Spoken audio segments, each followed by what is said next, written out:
lot of, I think, a lot of people who are high achievers, of which many entrepreneurs are, like, you'll see there's that self-esteem aspect of their character comes across in their formative years and their formative stories, and there'll be some wound that they were subjected to. I mean, we all have a wound of some sort, but often in the big achievers, there's a bigger wound.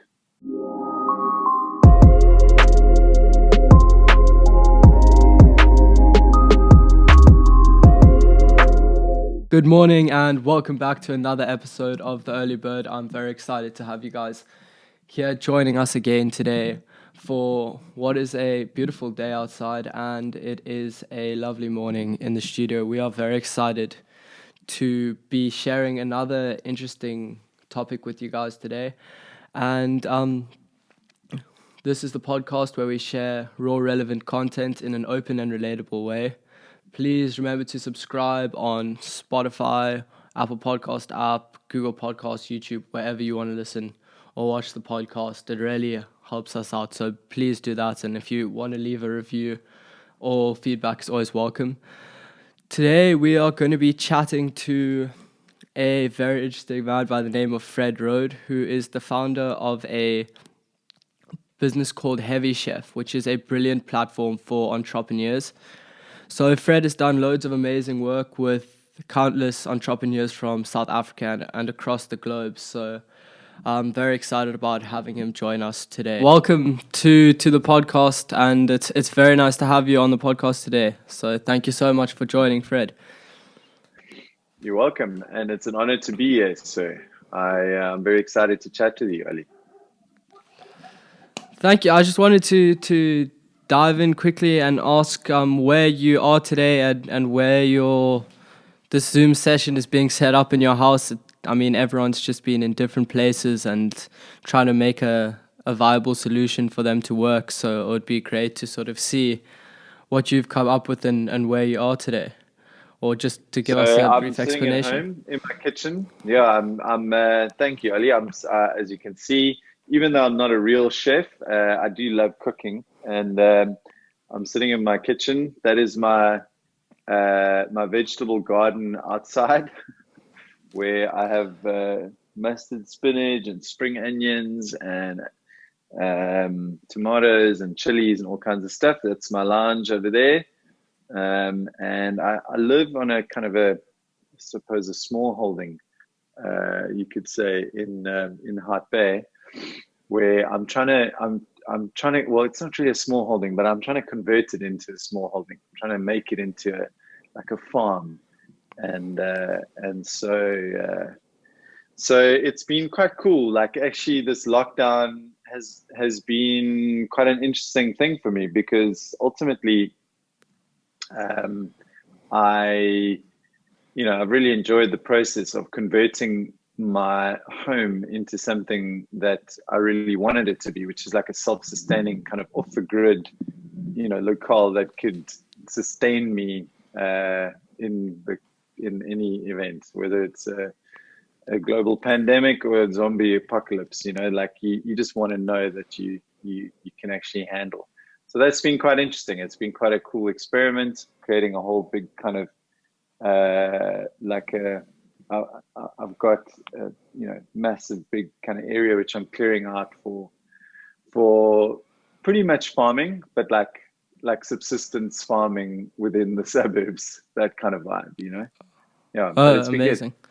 So what if sort of just a few? I'd love to hear a few of the things that you've possibly set up in terms of so have you done sort of electricity, or are you focusing more on just sort of food and home growth of food and vegetables?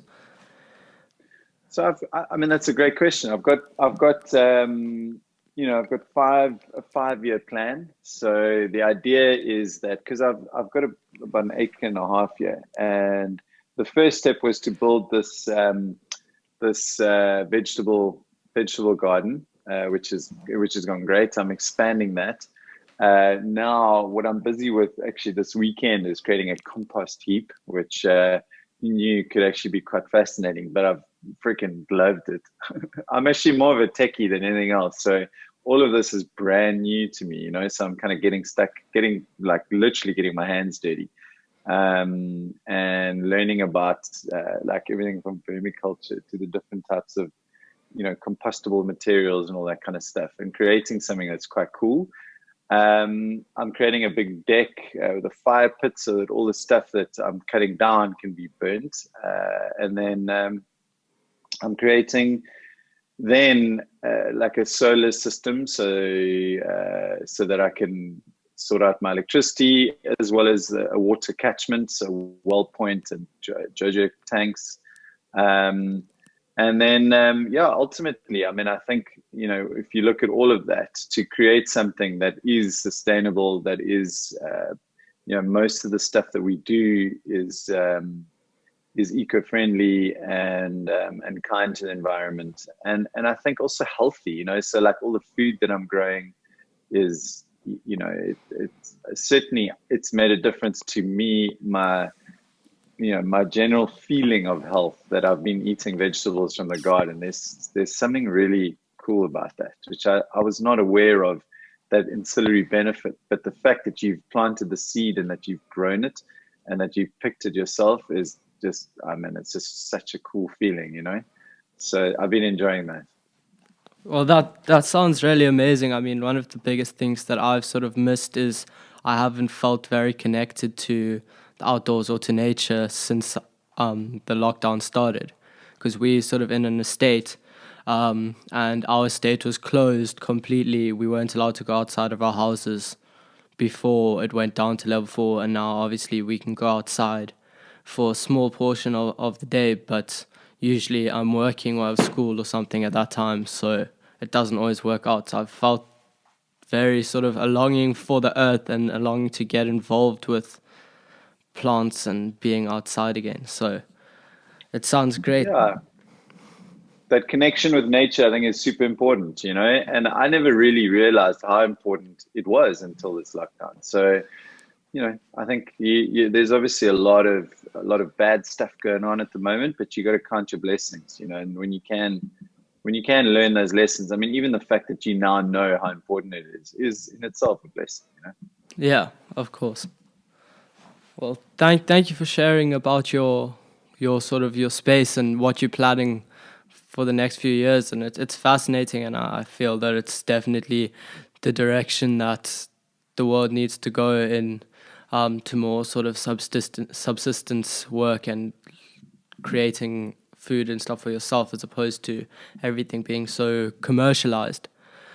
But I wanted to get into the main reason why we were so excited to chat to you today, and that is around your work with Heavy Chef and your sort of brilliant platform that you've created for entrepreneurs and to educate other people on some of the successes of these entrepreneurs. And there's some really amazing talks and workshops that you guys have run over the years. And I'd love to hear how Heavy Chef sort of started, what inspired you, and also just what inspired the name. I mean, it's an interesting and very unique name.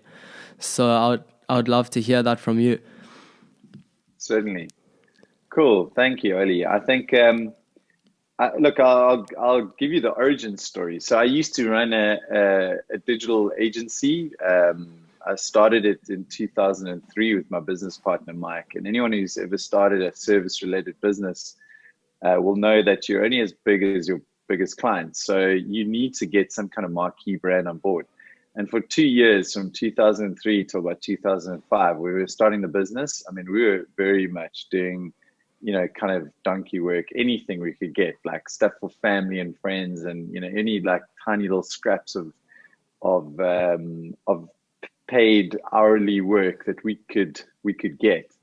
And the challenge with that is that it certainly doesn't pay the bills, and we were really battling to get our fledgling business off the ground. And I knocked on just about everybody's doors, trying to get a big brand on board. Anybody who would, take my call, I would pitch them hard onto why they would need to have digital marketing in their business. And back then, digital marketing was actually quite new. Everyone was still using the big four, which is TV, outdoor, radio, and print, in terms of their advertising and marketing strategy.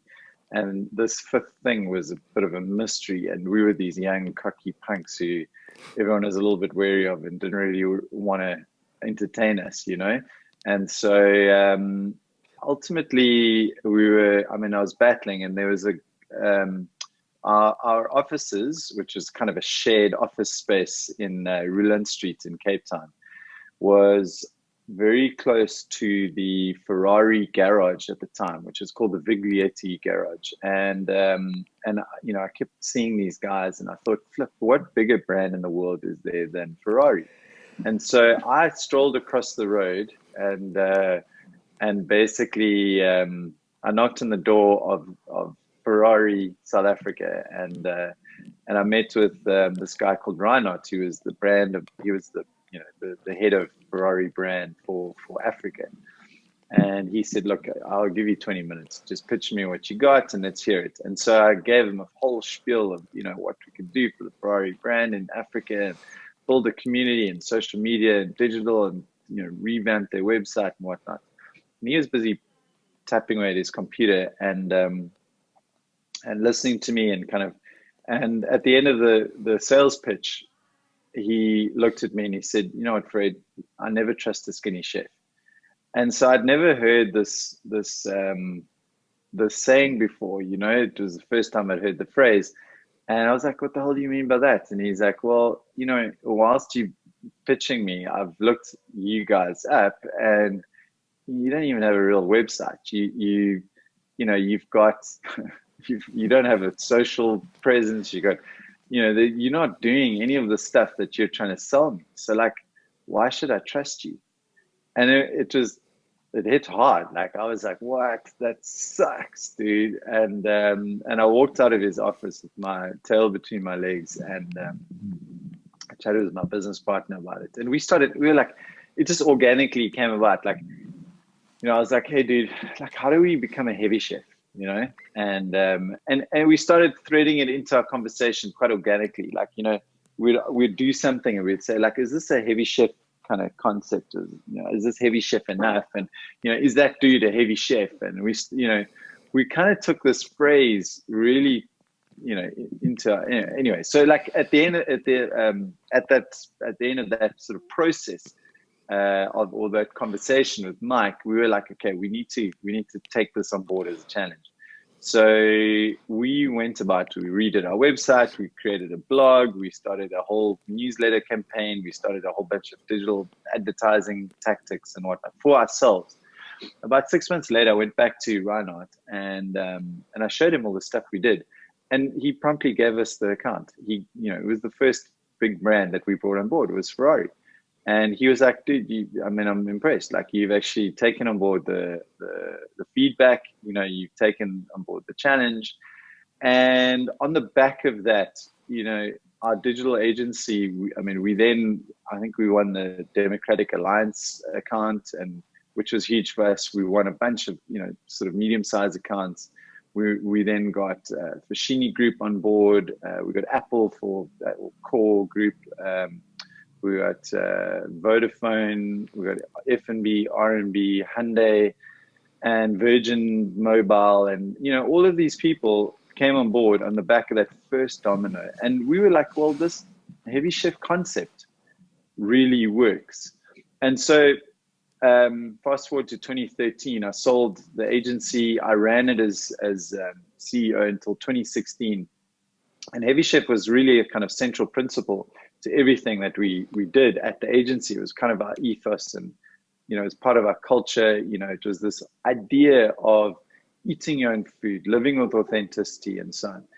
And I'd always been interested in entrepreneurship, and as a real kind of central part of my life, and the principle of entrepreneurship being such a vital creative outlet for creative people. And so when I finished, when I left finally resigned from Worldwide Creative, which was my agency, My business partners said to me, look, dude, you've always wanted to do this education platform.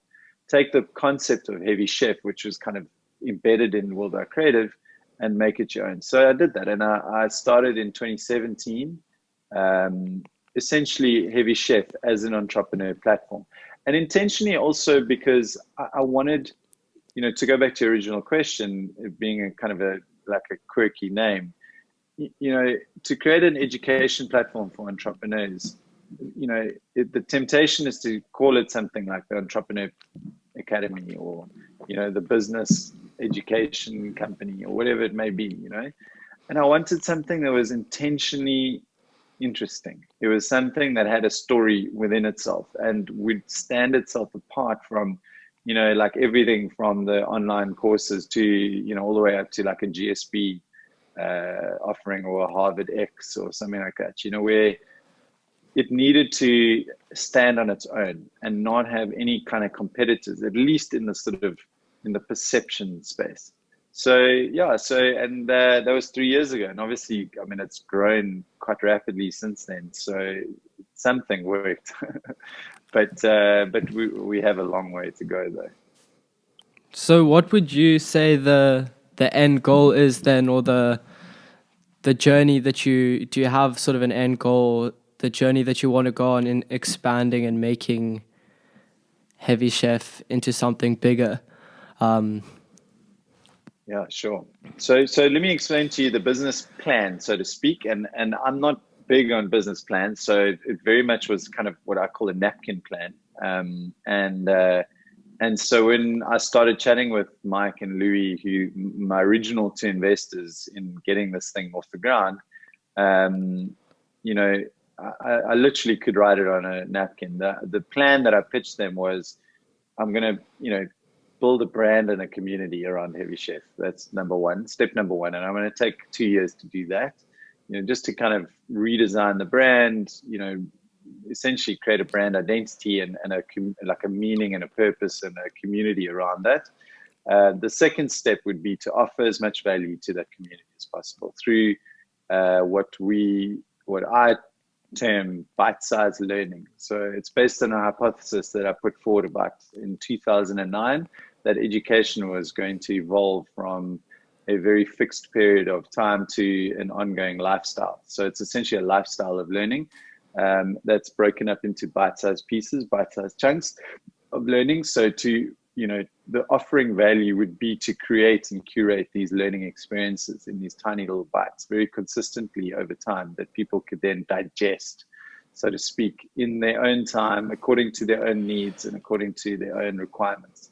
And then the third step after offering as much value as possible, which is where we're at now, because we're in year 3, is to convert into a subscription platform. So it's sort of a membership where you have this exclusive premium access to, to the real, the really kind of curated educational bites. So, in terms of where we want to go and where my vision is for this is that we want to create a pervasive platform that anybody in the world who is an aspiring entrepreneur, particularly in developing nations, but it could be anywhere, can access the platform and ultimately, digest these learning bites and have fun with it. Really kind of look at it as almost like a daily habit, a ritual that they go through, just to expand their mind and to challenge themselves and to answer all the salient questions that they have. And just to give you a sense of what it means and what it's about is that, the bites are delivered by Heavy Chefs. So, we will have someone like, as I mentioned, before this, when we were chatting, on Friday, I was chatting to former president of Nigeria, Olusegun Obasanjo, who's one of the most famous statesmen on the planet. He was talking about leadership and where his tenets of leadership came from. So the conversation is now currently being, sliced up into these little 5-minute bites and put onto our platform that then can be, it can be recognized in terms of what's valuable and what's not to the entrepreneur or aspiring entrepreneur, him or herself. and they can choose which bites to digest, over time. And some of them are really salient to, one individual, and they won't be to another individual, and that's okay. Another is like, we had, I mean, we've had, Phil Fanzale, who wrote this book for us. It's a guidebook, and he's really strong in administrative processes, and so we'll ask him a bunch of questions on how to set up your finances in a startup, and we've got another guy talking about brand building and how to build a brand, how to set up your brand, and so on. So all these various topics, and there's literally like tens of thousands of them. We will find the heavy chef who can really speak with authority, that person who's dug the trenches, who's rolled up their sleeves, who's really kind of, instead of talking about it, who's actually done it, and ultimately to who's got a journey that they've been on a journey that they can relate back to, like Dan Mace, for example, who I know we had a chat with him. We're slicing up his conversation to these little bites and put that on the platform, which then talks about video creation and how to communicate through video. If somebody's interested in that, which I think a lot of people are, then they will have, the best person in the world who right now, I believe, I mean, Dan Mace is one of the most extraordinary individuals to talk about these things, and then can go and in their own time access that knowledge, from the heavy chef, him or herself. So yeah, it's all about education and educating people in what you would call bite-sized pieces, so that they can take what's most relevant to them, as opposed to 100%. Sort of the traditional style of you have to find that for yourself.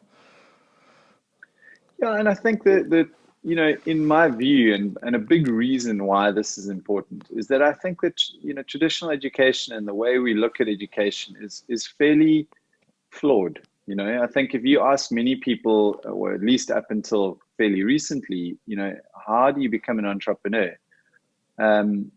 They would say, oh, well, you got to study, you got to do a business science or business, BCom, and then, or like go into an MBA, or, do a business course, or, you've got to kind of go through this whole process. And what we're saying is, no, you have to be a doer. That's the central ethos of heavy chef. Like, you learn by doing, right? You eat your own food, and therefore you go from being a skinny chef to a heavy chef, I mean, I don't want to push the analogy too hard because then it gets cheesy, but that's effectively what it means, And so, I mean, Ali, like since an early age, dude, like you've learned all the stuff that like podcasting and editing and video recording and flying drones and whatever. How have you learned how to do that? I mean, yeah, you'll watch a video. You'll watch a video on how to do it, and then you do it, right? Like, exactly. You haven't learned how to fly a drone and make drone videos from videos. No.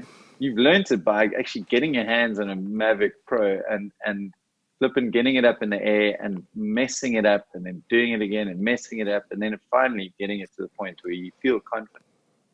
And that's what a heavy chef does. So our aim is to kind of learn from the people who have done that, who've flown the drones, who've dug the trenches, who kind of done their 10,000 hours, and then to share that knowledge with other doers, other heavy chefs, other people who are getting their hands dirty and so on. And I think ultimately, if you look at, say, for example, I mean, I don't want to throw anyone under the bus, but there's a lot of courses out there, and there was one course by a very reputable institution that I saw was doing a short course on Instagram. It was like a day-long course. The course was 16,000 Rand, right? And wow! It was run by a university. It was run by a university professor who was, this marketing guru and whatnot. But like, he had 300 followers on Instagram. And I was like, how is that even making sense? That you're learning on how to build, how to use Instagram from a dude who's got 300 followers on Instagram. So we have a guy on our platform who, Craig Rodney, and he built like one of the biggest social media agencies in the Southern Hemisphere. And since leaving and getting his paycheck, he when he sold it, he's built another Instagram account which currently has 300,000 people following him. So he is somebody who's a doer. He's a proper heavy chef. And ultimately, who would you rather learn from?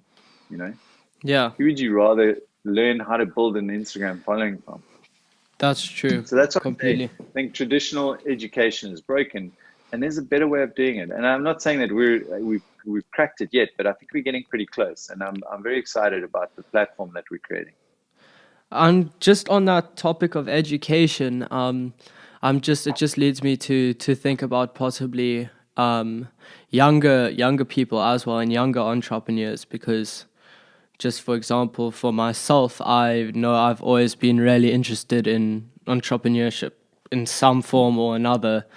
Maybe not building a massive business, but like I've always wanted to sell stuff. I've always been interested in that, like from when I was in grade 3, when I used to sell yo-yos at school, and then after that it was becoming a DJ, and now obviously with my videography and everything. But is there a way that you see your platform possibly being integrated into schools for younger people as well in the future? Sure. I mean, without a doubt, dude. I think that we're trying to make it as creative and interesting and as entertaining as possible. So to make these learning bites as accessible to anybody who is an aspiring or existing entrepreneur, because it's a lifestyle. I mean, if you look at, so give you a little bit of an idea of what it's all about. I mean, first of all, just to say that we already have schools. We've got, St. Stithians in Johannesburg. We've got Redham, who have, sent a lot of students to, to our learning experiences, certainly the evening ones. Red and Yellow. I'm a huge fan of Red and Yellow, and those guys and all their students attend our learning experiences. I think the Red and Yellow team are doing a great job just in terms of implementing and threading creativity into their curriculum. We've got a lot of UCT guys, and I'm a huge fan of UCT just as an institution as well. I mean, I think it's great. Henley and so on. So from the schools to the actual, we're not necessarily competing with them, but we're more about giving them an alternative, or at least an additional offering that can exist and weave into their learning pathway. So yeah, I mean, I think, and to your point, we see, or I've looked at what entrepreneurship entails, and I believe, I mean, I'm a creative at heart. So I started out as a graphic designer. I studied graphic design, and then I went into advertising and marketing. I studied further in advertising and marketing.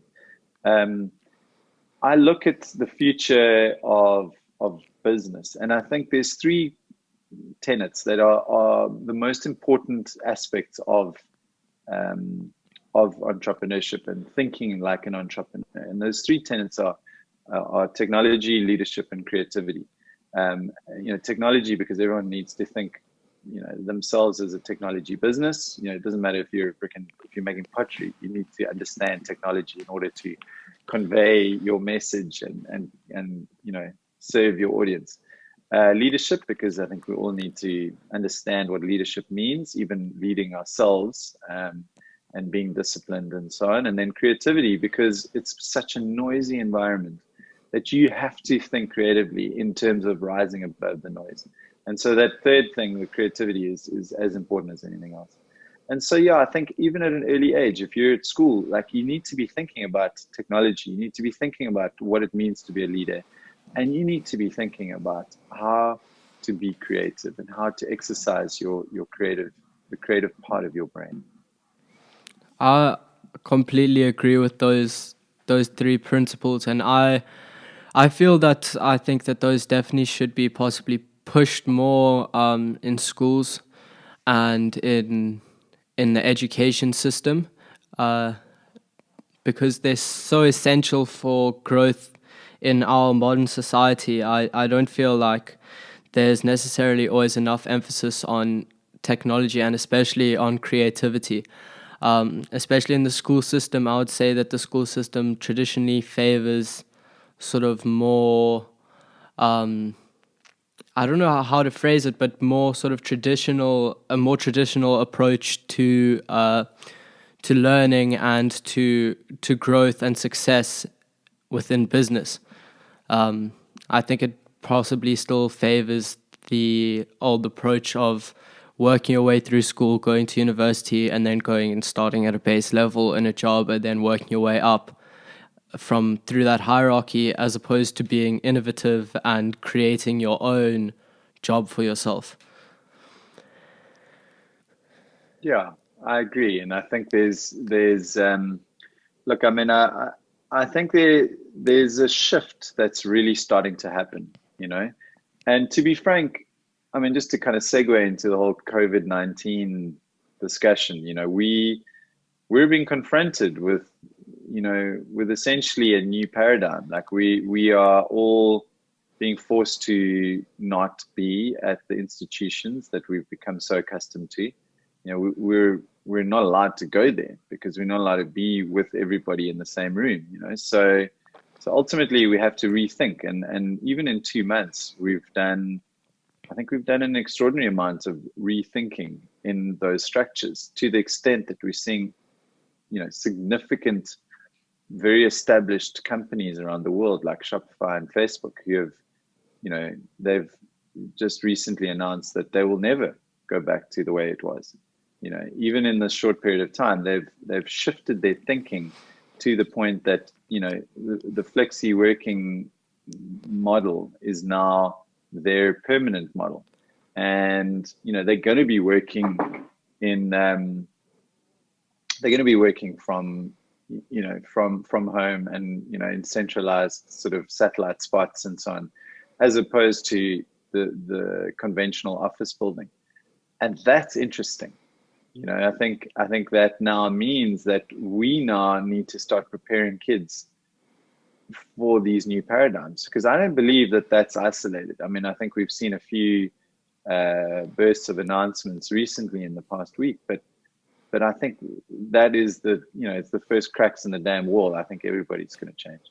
I think every single organization, certainly, you know, local and international, they're going to evolve into a flexible working environment whereby you can choose to work from wherever you want, because they're understanding that the more trust that you have in your individuals based on a good system, a strong culture, and a resonant cause will then ultimately achieve better results than cooping people up in a series of cubicles. So that would possibly follow a similar approach to what I've understood to be possibly like Apple and Google's approach in recent years to their employees, which is that the happier they are and the more they enjoy their work, the more productive people will be, and the more productive and innovative the business will be. But would you say that that's possibly expanding now across the globe into other sectors of work and other businesses? Yeah, and I think it's starting to speak to individuals, you know, and understanding that, you know, as we're becoming this, you know, global village where everybody's connected via technology and everybody's using the same tools, you know, I think that it's speaking to respecting the individuals within that global village, and understanding that everybody has different set of requirements and needs and so on. For example, I mean, take Apple and Facebook. I mean, they've got these, I mean, I've been to their campuses in San Francisco, and they have these beautiful office spaces, which are just, you know, extraordinary. I mean, Google, you know, all of these places are just amazing. I've spent, you know, hundreds of millions of dollars of setting these things up. And I think a lot of people would actually, you know, there's many people who would prefer to come to work. You know, even here, you know, I think if you have even if you have a beautiful home and you're super comfortable, some people just don't like working from home. They want to go to an office space and, hang with people at work and separate their home lives from, properly geographically separate their work from home. And that's cool. Personally, I have a very flexible model. So the way I work is that on Mondays I go through to a co-working space, and I hang with my fellow team members and do a lot of meetings and whatnot. On Tuesdays and Thursdays I work from home, and I've got a beautiful office, home office kind of space. And then on Wednesdays I go and do recordings and studio stuff, and then Fridays I go out for meetings, and that can be anywhere. So it's very flexible, it's tailored around me, and I've designed that to be optimal for me. But I also realize the people that I work with are very different, so they may have a different view on things. And I think what we are getting to is that you need to be able to, what this COVID-19 has ultimately resulted in is that you've got to respect that people, you can get the best out of people by giving them the options to work in a way that that is beneficial and tailored around them. And there needs to be a central structure, and obviously accountability measures, and task-driven cloud tools and that kind of stuff, which you can then rely on as a foundational part of your business. But over and above that, built upon those platforms, you can allow for the individuals to be more flexible and to tailor their own lives in order to be the most efficient, and then therefore the most productive and profitable for the companies that employ them. And that's also how Heavy Chef is structuring our offering, is allowing people to tailor the learning in the way that benefits them the most. So this is sort of an expansion then of that primary sort of idea of the happier sort of people finding ways that works for them, and finding ways to work in a way that is suited to them will make them feel more fulfilled and more excited and more productive in their workspace. But I also wanted to just ask, what would you say now has changed? So how has COVID-19 possibly changed the future of entrepreneurship globally and on a local scale? Because I've seen that there has been a big shift in some of the things that you mentioned, but maybe in terms of, how do you think that it has just shifted and changed things in a specific way, in terms of maybe possibly less people having to travel for meetings, or just any smaller thing that may have completely changed due to this pandemic and how everyone's had to adapt? Yeah, that's a great question, Ali. I think that, I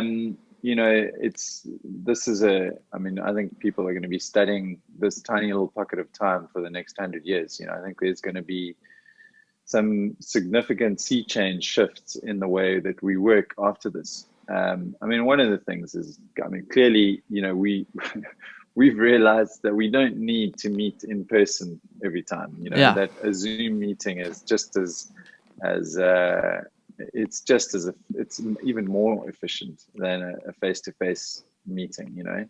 So we've also realized that we don't need to meet in half-hour increments or 1 hour increments. So we can meet for like 7 minutes. That's fine. Like, you can get your point across, and you can be efficient in a very short space of time, and then carry on with your lives. So there's a lot of productivity shifts that I think are starting to happen. From a business perspective, I think that people are suddenly realizing how important it is to adopt technology that benefits your company. And so, obviously Zoom is a great example. I read, in fact, this morning that Zoom is now more valuable than all the American airlines put together, Oh, wow. That's just insane. That's crazy. So, and obviously in context, the American airlines are, they're grounded. So, But the reality is that's a company that's relatively new, you know, compared to like Southwest Airlines, which is a established, highly profitable, very consistently delivering organization over the last 5 decades. And I mean, you know, you see changes in the landscape, but this has been rapid. So I also think in terms of mindset, you know, you're going to also see that, and this is maybe I mean, because there's a lot of obvious things I think that people have spoken about ad nauseum, but I'll add something that might be of interest, is that I believe that what you're going to see is that the companies that survive are the ones with a resonant and, you know, meaningful purpose, that, you know, it doesn't require a physical proximity of people to survive. It doesn't need people to beat you over the head and shoulders to say, like, work harder. You know, the companies that really survive and thrive going forward are the ones that are really steeped in a central, meaningful cause that people will want to follow, and they'll follow it, you know, just because they believe in it so strongly. And you know, those employees and team members and so on, you know, will work just more time and more fervently and more passionately for that cause, over and above their salaries and what they're getting paid, because that's in jeopardy at the moment. But also that it'll come across to the consumers and the people who are consuming that product that they're purveying, and because they will choose that product based on that cause, that purpose of the company that they believe in, you know. So you know, I mean, just take for example the fact that, you know, I think people are supporting businesses that they believe in now, over and above the big. I mean, we're seeing that all over the show. Like, people are buying products from, you know, smaller organizations now because they believe in the central purpose of that organization, as opposed to going to one of the bigger retailers. So And so I think that idea of identifying and defining and communicating what your central cause is to your team and to your customers is going to be a massive shift. And I think those are the ones that are really going to really thrive. So two things on that. Does that lead us back to more local products and investing more of our money in a local context, as opposed to buying things all internationally, which I think has been happening more and more over the last few years? And the other thing is, how important is possibly adaptation and adapting your business, as well as having that central core idea or meaning inside of your company? So I think on the first question, I believe there's going to be a little bit of a kind of binary shift that'll happen, and that there'll be. I think that you're going to see a lot of people adopting the smaller local producer, and doing it because they support that person. There's a feeling that they attach to it. And that basically they really kind of, you know, that they you know, they want to support the local person that they believe in, that they think is actually communicating a meaningful message. And the second thing about that is that you will also then support the most efficient providers. So you're still going to support a Takealot and Amazon and so on, just because it's super efficient, and you know, the cause doesn't really matter. So there'll be this extreme, right? So the people in the middle are the ones that you need to worry about. The ones that are kind of like these really amorphous, they don't really have you know, as much of an identity and a meaning, and those are the people that are going to struggle. You know what I mean? So you're going to see this kind of this shift start to happen. And I don't know how long that'll take, or how long that'll exist in, but I think that's going to happen. So you're already seeing Amazon, for example, is just growing like gangbusters because it's super efficient and it's very utilitarian. It just serves a purpose, and it does what it says on the bottle. Yeah. But then you're going to have these kind of micro enterprises, and I think, I mean, also just on the back of the fact that you've got all these people without jobs at the moment, you're going to see this massive spike in entrepreneurship. You're going to see a lot of people starting their own businesses, their own enterprises, just out of necessity, and a lot of those will be steeped in a central meaning, like they'll be an overflow of the individual's organic need to do a certain thing. Their skill set is based around their interest set. And so they'll start selling, whatever that is, whether it's friggin', origami or Zoom lessons on how to do Zoom recordings and so on, and I think we'll see a lot of that kind of small enterprise. How important is adaptation in your business as opposed to just having that core idea? How important is saying, okay, well, we had this idea and this is exactly how we want to do something, we have to adapt due to these circumstances and we're going to change? How would you say that that's completely essential or not? Yeah, I mean, I think, just this past few weeks have proved how important it is to be adaptable. And, I'm not the hugest fan of of Nassim Taleb, but he's the guy that wrote The Black Swan and Anti-Fragile. But I will give it to him that he has a knack of creating the terms that stick. And I do like the idea of the term anti-fragile. We need to be anti-fragile. And part of what that means is being adaptable, I think you need to understand that anything can happen. The world can change in a heartbeat. And so you need to be ready for that. And you need to understand that, that which will make you stronger. And so your foundation means that you need to be diversified, you need to be adaptable, you need to have a central cause that is resonant, that's not going to be shaken by, by some kind of, global crisis, that people will still want to follow you, it doesn't matter where you are. You need to have that combination of a very strong bedrock of principles and values, that you build something that is flexible, that can be remote, it can be, proximity based, it can adapt to the times, and that is repeatable, and that you have, consistent set of delivery mechanisms, the set of rails that your products can be produced and delivered and distributed no matter what. And I think those are important tenets that the new business of today,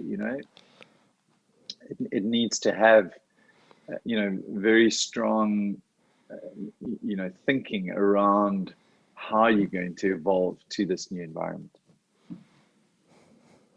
That completely, yeah. I can see that the businesses that are able to possibly follow that and are able to adapt are the ones that are thriving and the ones that people are speaking about.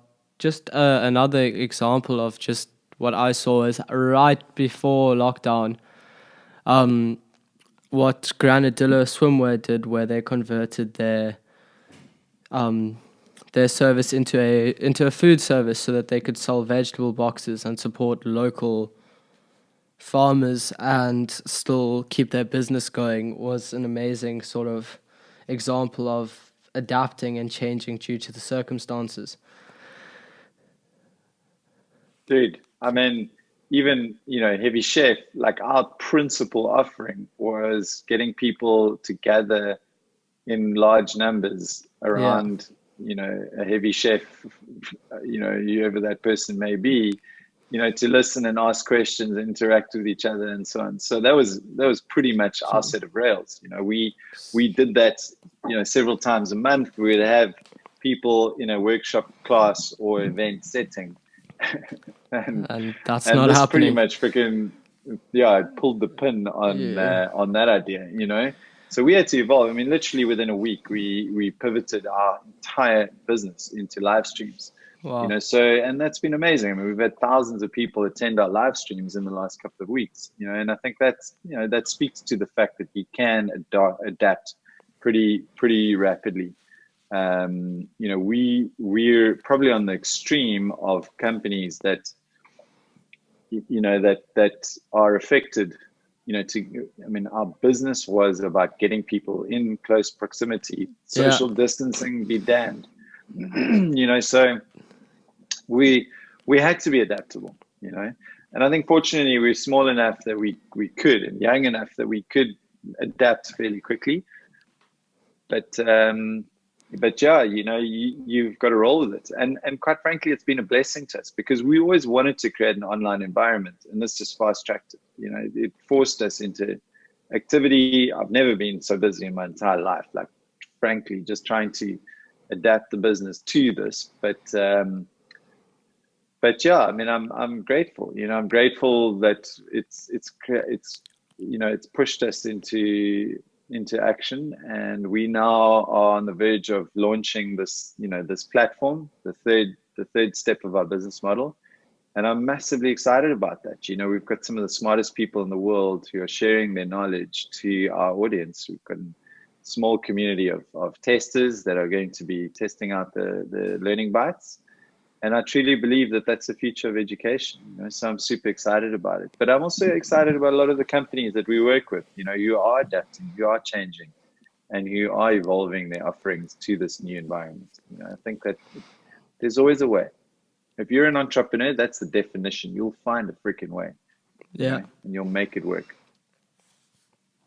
Definitely, and that's very exciting to hear that you sort of are on your journey to that third step, and I'm sure it's very exciting for you to be getting to where you are hoping to be, and to be evolving and changing in such a unique sort of space. I think that you've created through Heavy Chef, and now to be evolving that into something even bigger is very exciting and refreshing to hear. Cool, dude. But I wanted to quickly just jump in before we wrap this up, and to just go through, there was, I think, one or two questions, so I would love to just hop on there and run the questions quickly, just to ask you. Hopefully we'll get some more questions in the future. I mean, guys, if you are watching this, please go follow the Instagram, which is at Early Bird Clips, and then also just leave some questions. I'll be posting a topic each week, and I would love for you guys to ask any questions that you might have, so we can discuss them on the show. But we have got a question from Extremely Cassidy, who has asked, should you go at it alone? Or this is around entrepreneurship, by the way. So I just sort of left the topic. I said just any questions on entrepreneurship, and his question was, should you go at it alone? How do you find a partner that will commit time, blood, sweat, and tears into the same cause as you? Or is that something that's not possible? That's a great question, and I think, well, there's a bunch of things around that. I believe very strongly that you can't do it alone. Like, being an entrepreneur, just by its nature, is quite a lonely thing, and so ultimately, it's just a lot. It's not easier, but it's just more fulfilling when you do it in team. And it's important to do it in teams. So to have a partner, I think is just, it's one of the things that I advise a lot of entrepreneurs that I mentor and work with and speak with often is, have people around you that complement your skills. So in other words, if you're going to have a partner, just to the question of how do you find a partner, look for somebody who has a different skill set than you. So if you're good at admin and structures and systems, find somebody who's more creative and who has the more softer skills, to complement your weaknesses, I suppose, or the parts where you're not so strong. And I'm incredibly blessed to have just, two just, incredibly awesome business partners in Mike and Louis. Mike is very systems driven. He's extremely diligent and disciplined. He also is quite creative, but he has, just a knack of making sense of complicated things.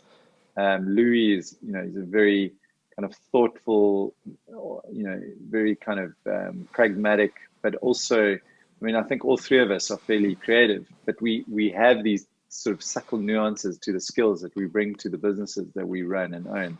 And I think that's really important, and in terms of how you find them, I think just start talking, start talking about your business ideas, start bouncing it off friends and family, and, just try to, stress test your concept on people that you trust. And don't worry about people stealing your idea, because it's going to happen anyway. People will steal your idea when you start doing it. Like, it's not about the idea.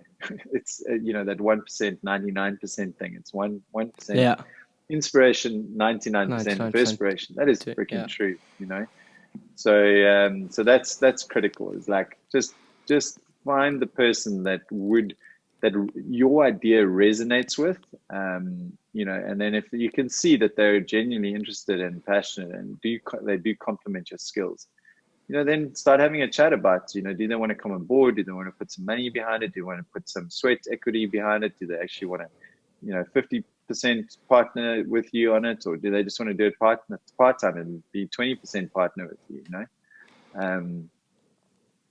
or 1%. I think that's always a tough conversation, but it's an important one to have people around you that are genuinely invested in the business. I think is critical. Well, thank you very much for answering that question. I think we have one other question, which is actually from my dad, and his question was, would you say that entrepreneurs are born or made? Which is another very interesting one. They're crafted from granite, and they're immortalized in museums in San Francisco. And no, dude, I think that entrepreneurs it's a combination of nature and nurture. I think there are some people that are just genuinely not meant to be entrepreneurs, and you can see them. They just don't have that drive, that spark, that playful spirit, that that iconoclastic inner DNA that leads them, drives them to shake the tree, rattle the cage. Yeah. I think at the same time, there are others who are like closet entrepreneurs, people who, there's a nuance and a context of like their self-esteem and self-belief, and I think recently, funny, this is a total segue, but it's such a fascinating topic for me. But I think what I've observed recently is that a lot of the entrepreneurs that I have this strange kind of binary conflict that goes on within them. That there is, on the one hand, most entrepreneurs that I know have this innate self-belief that's just extraordinary. They believe they can freaking change the world. They can do anything, right? And their self-belief is off the scale. I see this in myself, right? So I believe I can do most things, and I have this huge, but their self-esteem is really low. So, and self-esteem is generally measured by a sense of, worthiness. Like, they feel they can do everything, but they don't believe they're worthy of success. So there's this strange kind of paradoxical conflict that goes on within the personality, and that actually kind of works, because the lack of self-esteem, that feeling of self-worth, which is not as established, actually drives them. I was about to say that. I think that it is, because it's that sort of chasing success, or chasing a feeling of maybe worthiness is not necessarily always the best thing or the most healthy thing, but I think that it is what happens with a lot of people, and I can sometimes see that in myself. is that you believe you can do something, but you're not necessarily worthy of doing it, but you want to sort of prove yourself wrong. So it's like a kind of a bit of a conflict of you trying to prove yourself wrong, and then you end up doing all these other things along the way. Exactly. And it's a powerful driving mechanism, you know. So whether they're born or made, I mean, I think it's a bit of both. You know, there's that DNA component of it. There's all those underlying psychological nuances to people's characters. And I think that it's a lifelong journey. You know, there is part of all of us that has that conflict and that, you know, that true self, false self kind of like conflict that occurs within your psyche. But then at the same time, it's just this ongoing journey of self-discovery and self-actualization and crafting your entrepreneurial abilities. Yeah, so I don't know if that answers the question. Yeah, it definitely does. I mean, I think it's a bit of a debate. I'm sure other people will have everyone will have a different sort of take on that. But I would agree with your explanation. I don't think you can have many things that are either one or the other. I think it's always sort of a combination, whether it's athletes or entrepreneurs or whatever it is. It's you have to have And both interestingly, parts. I mean, you'll see that sort of, if you just scratch beneath the surface and that backstory of a lot of, I think, you know, a lot of people who are high achievers, of which many entrepreneurs are, like, you know, you'll see there's that self-esteem aspect of their character comes across in their formative years and their formative stories, and there'll be some wound that they were subjected to. You know, I mean, we all have a wound of some sort, but often in the big achievers, you know, there's a bigger wound.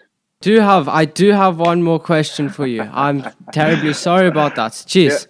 But the question that I forgot to add, which is a new part of the show, is what is your favorite swear word? It's just it's a pretty random question, but I think it's pretty interesting to hear, and why. So okay. Truth be told, I actually don't really swear.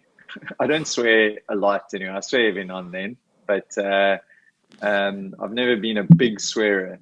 But I do love my family comes from Denmark. Even though I'm born and bred in South Africa, I went to a school in Denmark for a period of time, and I studied in Denmark and so on. So my favorite one is Lord. It pretty much means shit.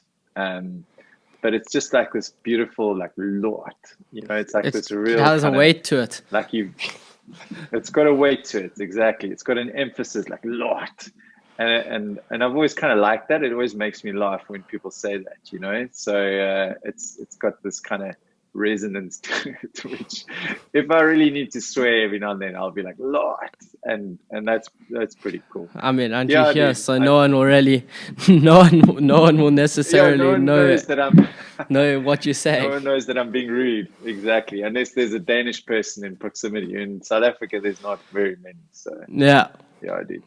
But listen, Ollie, thank you so much, dude. It's been an honor to be on your show, and thank you for considering me as one of your early guests. I'm really appreciative of that, and I'm always excited about seeing somebody who's young and driven and really kind of getting stuck into this kind of this line of interest. So strength to you, sir, and congrats on getting it off the ground, and all the best, and let me know how I can help in the future. I will definitely do so. So yeah, just once again, thank you so much for coming along. I know it was a pretty short notice, so I'm very grateful that you managed to find some time that we could film this episode. All good, my man. It's been super fun and good to see you, brother. Yeah, Take care. Strength to you, yeah? great to see you. Thank you. Well, thank Cool. you guys too for watching this episode. Please, if you enjoyed it, go hit the subscribe button, like the video, maybe leave a review if you're listening. It's always great to hear feedback. So thank you very much, and I will see you guys next week.